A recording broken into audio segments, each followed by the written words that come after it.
Okay, so this is really a follow-up from the last time I was doing a Parker.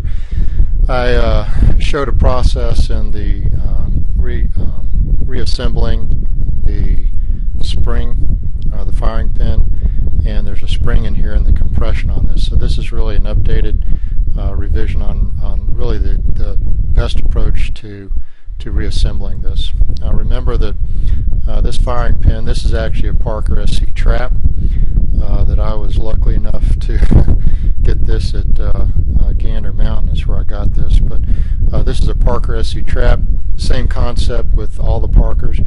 This one in particular though had, in addition to this plunger against the spring, which I've already assembled in here, it had a pin that runs all the way through, and what that does is I'm restocking this Parker, and so what it does is it actually runs against on the receiver on the forearm. And the one thing you want to make sure that when you reassemble that piece, that the mechanism there that's going in here, this pin that comes out, one side of this is already going to be rounded off, right? So you want to make sure that that's flush at the right angle for the forearm to be rotating around in here. So in this example, this one's actually going to be on the other side where that concave is. It's rolling. This is opening this way, so this is going to be the opposite of that. So just keep in mind when you reassemble that. So to do so, to use this pin, what I did was, this is a 3/32 drill bit, and then I just fashioned the same concept I'm going to use here with regards to compressing this using just some Irwin quick grips. But ideally what you're going to do is, when you compress this, that 3/32 drill bit is going to drop down in there behind. If you can see here, it's actually going to drop in behind. There's a groove in here, and it's going to drop in behind the groove just long enough then for you to put this in here without any pressure when you reassemble the firing pin. So we'll drop that in there like that. We'll go ahead and apply. You won't have to put too much on this, but you'll apply that, and that will go down.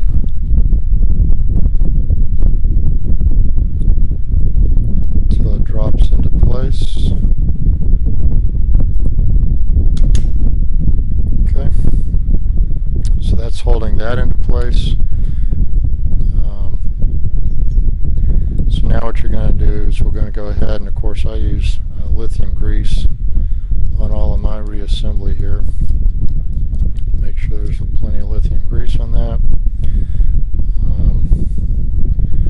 And this is simply, this plunger is just going to drop down in here like so. Like that. Now this is going to go in here, and of course now then there's no pressure against that pin that it rolls against, and you'll be able to just screw this in. Now I'd also just recommend getting a pair of you want to get some drill bits that fit in there nicely so you don't mess up your screws, and this will just screw in there. Not a lot of pressure on this. Last thing we need to do is we need to take the pressure off of this, remove that 3/32 pin. So to do so, all I'm going to do is reverse.